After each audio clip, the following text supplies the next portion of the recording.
we are going to discuss a very important concept of physical therapy, which is the MMT stands for the manual muscle testing. आमतौर पे हम पहले 2 semesters में इसको deal करते हैं और ये बहुत इंपॉर्टेंट हमारे प्रैक्टिकल पॉइंट ऑफ व्यू से भी होता है और हमारे क्लिनिकल वे में भी जो है वो मैनुअल मसल टेस्टिंग काफ़ी ज़्यादा रोल प्ले करती है। जो टॉपिक हम इसमें कवर करेंगे वो है इसका बेसिक सा इंट्रोडक्शन, देन हम मैनुअल मसल टेस्टिंग क्यों करते हैं, इसके ग्रेड्स क्या क्या होते हैं और देन मैं अपने एक्सपीरियंस की बेस पे आपसे कुछ टिप्स जो है वो शेयर करना चाहूँगी। उसके बाद बेसिकली क्या सबसे पहले मैनुअल मसल टेस्टिंग होती क्या है, आपने याद रखना है मैनुअल मसल टेस्टिंग एक इस तरह की टेक्निक होती है जो कि किसी भी मसल की स्ट्रेंथ को चेक करने के लिए यूज़ होती है। ये एक मसल की डिजीज़ को डायग्नोस करने के लिए यूज़ नहीं की जाती, ये किसी भी चीज़ के लिए यूज़ नहीं की जाती, ना ही किसी पैथोलॉजी में हम इसको यूज़ करते हैं। हम सिर्फ एक मसल की स्ट्रेंथ को चेक करने के लिए हम लोग यूज़ कर रहे होते हैं। This is manual muscle testing. तो बेसिक मकसद इसका बेशक वो बाद में हम डायग्नोसिस के लिए भी इसको यूज़ करेंगे और डिफरेंट वे में भी यूज़ करेंगे, लेकिन अभी हमारा इसका जो मेन मकसद होता है वो किसी भी मसल की स्ट्रेंथ को चेक करना है। और मसल की स्ट्रेंथ हम डिफरेंट वजह से भी जो है वो चेक कर रहे होते हैं, ज़रूरी नहीं होता कि हम किसी डिजीज़ में चेक कर रहे हो। ठीक है, अब मैनुअल मसल टेस्टिंग में आपने एक और बात याद रखनी है, मसल स्ट्रेंथ क्या होती है, एक मसल की एबिलिटी होती है कि वो कितनी रेजिस्टेंस को बियर कर सकता है, यानी वो कितना वेट लिफ्ट कर सकता है, कितनी उसकी जो है वो स्ट्रेंथ है। याद रखेंगे ये मसल की इंड्योरेंस को चेक करने के लिए यूज़ नहीं होता है, ये मसल की स्ट्रेंथ को चेक करने के लिए यूज़ होता है। अब हम इसको यूज़ क्यों करते हैं, आखिर क्यों ज़रूरत पेश आती है मसल टेस्टिंग की। पहली तो बात कॉमन सी चीज़ है कि अगर आप एक क्लिनिक में बैठे हुए हैं, आपके पास एक पेशेंट आता है और वो कहता है कि मेरे से ये मूवमेंट नहीं होती, पहले आपको पता होना चाहिए कि वो मूवमेंट क्या है, उस मूवमेंट में कौन कौन से मसल्स इन्वॉल्व है, और देन आप जो है वो डायग्नोस्टिक पर्पसेस के लिए जो है वो मैनुअल मसल टेस्टिंग को यूज़ करते हैं। नंबर 2, इसका मकसद सिर्फ डायग्नोसिस नहीं होता, इसका मकसद ये होता है कि आपके पास एक पेशेंट आया है, अगर आप फिटनेस ट्रेनिंग में जाते हैं या आप जिम ज्वाइन करते हैं, आपके पास एक पेशेंट आया है और वो कहता है कि मुझे अपनी जो है वो स्ट्रेंथ को इंक्रीज़ करना है, मुझे अपनी बाइसेप की स्ट्रेंथ को इंक्रीज़ करना है। अब आप उसको वेट लिफ्टिंग की एक्सरसाइज जो है वो स्टार्ट करवाना चाहते हैं, उससे पहले आप जो है वो उसकी मसल टेस्टिंग करेंगे, देखेंगे कि उसकी मसल स्ट्रेंथ कैसी है, कि वो कितना ज़्यादा वेट बियर कर सकता है, उस हिसाब से आप उसका एक्सरसाइज प्लान बनाएंगे। ये ना हो कि आपके पास एक पेशेंट आया और उसकी मसल स्ट्रेंथ 3 पे है, ये ग्रेड 2 पे है और ग्रेड 1 पे है, या जो है वो ग्रेड 1 पे तो ऑब्वियसली नहीं, ग्रेड 2 है, ग्रेड 3 है, और आप उसको जो है वो हैवी वेट लिफ्टिंग कराना शुरू कर दें, तो वो तो पेशेंट का बुरा हाल हो जाएगा, उससे तो इतनी ज़्यादा रेजिस्टेंस बियर ही नहीं कर पाएगा। ठीक है, तो ये आपने याद रखना है। In order to making patient regime या पेशेंट की जो है वो प्लान बनाने के लिए, एक्सरसाइज प्लान बनाने के लिए, यहाँ पर जो है वो डायग्नोस्टिक पर्पसेस के लिए आप इसको जो है वो यूज़ कर रहे होते हैं, और भी डिफरेंट वेज होते हैं, लेकिन मेन यही तो मकसद होता है। अब ना इसके ग्रेड्स, सबसे पहले एग्जामिनर आपसे क्वेश्चन पूछता है कि मैनुअल मसल टेस्टिंग के कितने ग्रेड्स होते हैं, और बच्चे कहते हैं 5 ग्रेड्स। इसके 5 ग्रेड नहीं होते, याद रखेंगे 0 to 5 होते हैं, 0, 1, 2, 3, 4 एंड 5, यानी टोटल 6 ग्रेड्स होते हैं मैनुअल मसल टेस्टिंग के। 5, 4, 3, 2, 1, 0, मतलब क्या होते हैं, टोटल 6 ग्रेड्स होते हैं मैनुअल मसल टेस्टिंग के, इस बारे में आपने याद रखना है। सबसे पहला जो ग्रेड होता है वो ग्रेड 5 होता है।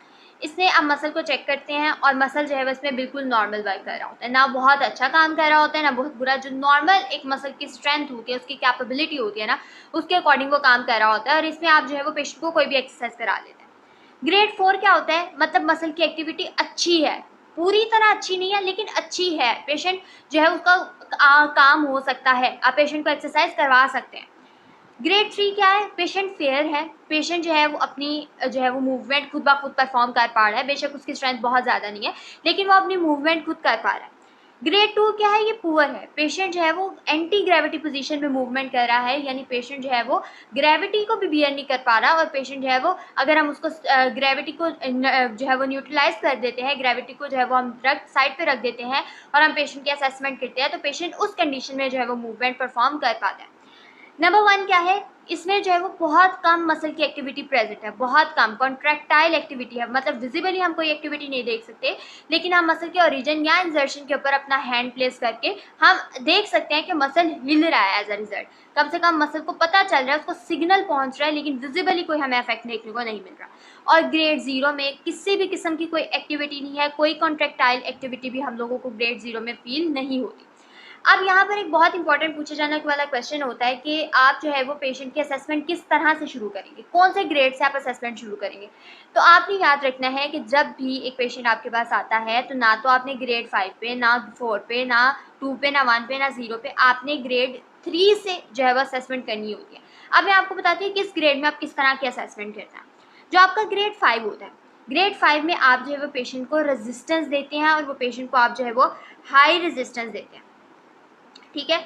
ग्रेड 4 में क्या होता है, आप थोड़ी सी मॉडरेट रेजिस्टेंस आप जो है वो पेशेंट को अप्लाई करते हैं। पहले 2 ग्रेड्स अंडर रेजिस्टेंस आप पेशेंट की जो है वो मूवमेंट चेक कर रहे होते हैं, यानी आप जो है वो जोर लगाएंगे पेशेंट की मूवमेंट जब वो परफॉर्म कर रहा होता है। फॉर एग्जांपल अगर वो फ्लेक्शन मूव परफॉर्म कर रहा है तो आप जो है वो फ्लेक्शन को रेजिस्ट करेंगे, अपने हाथ से ना जोर लगाएंगे उसके फ्लेक्शन को। ये दोनों ग्रेड्स के अंदर, 5 में थोड़ी ज़्यादा और 4 में थोड़ी कम। उसके बाद आता है ग्रेड 3। इसमें आप पेशेंट को कहेंगे कि आप खुद अपनी मूवमेंट करें, एक्टिव मूवमेंट अगर पेशेंट कंप्लीटली परफॉर्म कर पाता है, पेशेंट को कहेंगे कि आप खुद अपनी मूवमेंट करें। उसकी अगर ROM कंप्लीट है और अगर फुल रेंज ऑफ मोशन में मूवमेंट कर पाता है तो उसको हम कहते हैं ग्रेड 3। इसीलिए हम ग्रेड 3 में चेक करते हैं कि अगर एक पेशेंट जो है वो ग्रेड 3 में अच्छी तरह मूवमेंट कर पा रहा है तो हम ऊपर की तरफ चल जाते हैं, ग्रेड 4 पे असेसमेंट करते हैं, देन ग्रेड 5 पे फर्दर असेसमेंट करते हैं। लेकिन अगर ग्रेड 3 पे पर्सन खुद ही अपनी मूवमेंट ठीक तरह से नहीं कर पा रहा तो ऑब्वियसली मैं ग्रेड 4 5 पे नहीं जाऊंगी, बल्कि मैं ग्रेड 2 ग्रेड 1 और ग्रेड 0 पे असेसमेंट करेंगे। ग्रेड 2 पे मैंने आपको बता दिया, स्टेबलाइज करके एंटी ग्रेविटी पोजीशन में आप मूवमेंट को असेस कर रहे होते हैं।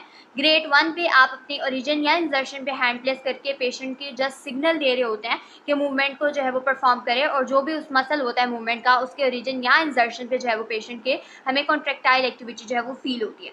और ग्रेड 0 पे नो एक्टिविटी होती है, पेशेंट को आप कहीं भी कुछ भी करें कॉन्ट्रेक्टाइल एक्टिविटी भी नहीं होती है, और यूजुअली पैरालिसिस के केस में हमें ये देखने को मिलता है, ठीक है। तो अब आपने ये याद रखना है। उसके बाद कुछ बातें जो हम लोगों को मैनुअल मसल टेस्टिंग करने से पहले पता होनी चाहिए, और ये आमतौर पे हमें पढ़ते भी और आपके बहुत से टीचर्स ने आपको बताई होंगी। पहली चीज़ है, हर मूवमेंट का आपको पता हो।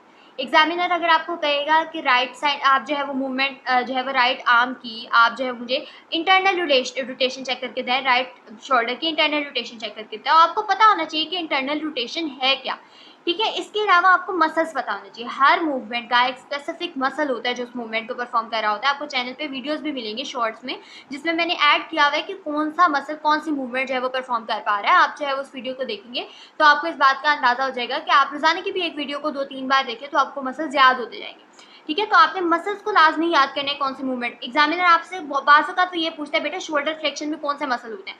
जब आपको नहीं पता होगा तो आप उसको आंसर नहीं कर पाएंगे। और अगर एक पेशेंट आपको एग्जामिनर आपको ये कह रहा है कि शोल्डर फ्लेक्शन को आप असेस करें और इसके आप मुझे, तो आपको पहले पता होना चाहिए कि कौन सा मसल है, इस दौरान आप किस मसल की असेसमेंट करें। या अगर आपके पास एक पेशेंट आता है और वो आपको कहता है कि मेरे से ये मूवमेंट परफॉर्म नहीं हो रही, पहले आपको पता होना चाहिए कि कौन सी मूवमेंट के बारे में पेशेंट बात करे, और फिर आप उस मूवमेंट के मसल को असेस करेंगे कि आया कि इस मसल में मसला है भी कि नहीं है। नंबर 2, ऑब्वियसली आप जब मसल्स के बारे में पढ़ेंगे आपको रीजन इंसर्शन का पता होगा, तभी आप एग्जामिनर को बता सकेंगे और आपको याद रखने में बहुत आसानी होगी कि इस मसल में ये जो है वो मूवमेंट परफॉर्म करवाई है, इस मूवमेंट में ये मसल इन्वॉल्व हो रहा है। और वही जो ग्रेड 1 पे आपने असेसमेंट भी करनी है वो भी इसी बेस पे आपने चेक करनी है। और फिर आपने पेशेंट को जब भी जो भी आपके एग्जामिनर आपके सामने आएगा उसके सामने आपने कॉन्फिडेंटली पेशेंट को जो है वो चेक करना है। इसके लिए आपको सफिशिएंट प्रैक्टिस चाहिए होगी। 2 बातें आपने ख्याल रखनी है कि पेशेंट जो आप चेक कर रहे होते हैं, सबसे पहले आपने जो है वो कंसेंट लेना होता है। आपने जो भी आपकी क्लास फेलो होती है, जिसको भी आपको मॉडल बिठाया होगा चेक करने के लिए, आपने उससे कंसेंट लेना है। आपने उसको अपना आप इंट्रोड्यूस कराना है कि मेरा नाम ये है और मैं आपकी मसल टेस्टिंग करने जा रही हूँ, तो मैं आपकी जो है वो कर सकती हूँ कि नहीं कर सकती, वो आपको कंसेंट देगा, देन यू शुड स्टार्ट। और ये एक एथिकल चीज़ होती है, आप चाहे प्रैक्टिस में कर रहे हो या आप चाहे एग्जामिनर के सामने कर रहे हो, ये चीज़ बहुत इंपॉर्टेंट है। और बहुत से एग्जामिनर इसको नोट करते हैं, वो बाकायदा बच्चों को रोकते हैं कि आप जाके डायरेक्ट पेशेंट के पास चले जाएंगे।